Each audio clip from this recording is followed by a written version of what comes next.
चीन अपनी सेना में तेजी से बदलाव कर रहा है। लगातार आंतरिक भ्रष्टाचार से त्रस्त चीन की सेना अब अपनी सेना में 5 बड़े और क्रांतिकारी बदलाव कर रही है। चीन की सेना आंतरिक भ्रष्टाचार से पूरी तरह से त्रस्त है। 8 साल बाद चीन की सरकार ने सेना के भीतर 5 बड़े बदलाव शुरू किए हैं। यह बदलाव ऐसे वक्त में किया गया है जब चीन आर्मी के भीतर करप्शन को लेकर उथल पुथल मची हुई है। बदलाव को लेकर जो प्रक्रिया अपनाई गई है उससे चीन की आर्मी शक्तिशाली होगी। चीन अपनी सेना में अनुशासन बनाए रखने के लिए कई बदलाव कर रहा है। इससे पहले 2017 में आखिरी बार चीनी सेना के भीतर बड़े बदलाव किए गए थे। उस वक्त 3 लाख सैनिकों को नौकरी से हटाया गया था। हालांकि इस बार बदलाव में कितने लोगों को हटाया जाएगा इसकी कोई आधिकारिक संख्या नहीं आई है, पर चीन अपनी सेना में अब नकली युद्धों पर नकेल कसेगा। इसका अर्थ है कि चीन की सेना अब झूठ का डंका नहीं पिटेगी। सेना से कहा गया है कि जमीन पर काम कीजिए, झूठ में यह नहीं बताइए कि हम कितने बड़े हैं। जो सच है वही बताने के लिए चीन आर्मी से कहा गया है। अब तक चीन की आर्मी नकली युद्ध के जरिए सेना की संख्या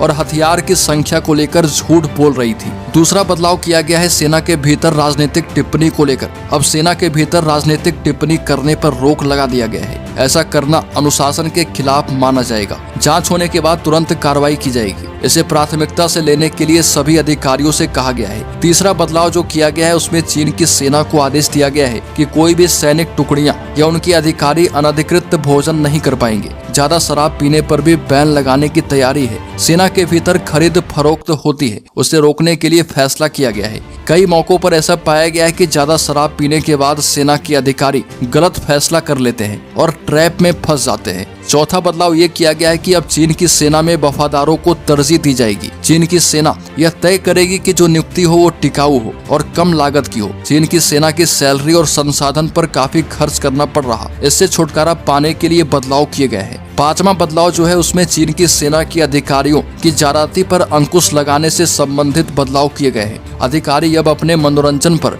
ज्यादा खर्च नहीं कर पाएंगे। बजट को ध्यान में रखते हुए फैसला किया गया है। चीन की सेना अब इमेज मेकिंग पर सेना के बड़े अधिकारी ज्यादा फोकस करेंगे। चीन ये बदलाव इसलिए कर रहा क्योंकि चीन अपने हथियार नहीं बेच पा रहा। चीन की कंपनियां भ्रष्टाचार की वजह से ज्यादा हथियार नहीं बेच पाई, जिससे चीन को इससे राजस्व का नुकसान हुआ है, जिससे चीन अब बचना चाह रहा और अपने हथियार और सैनिकों की गुणवत्ता को बढ़ाना भी चाह रहा है।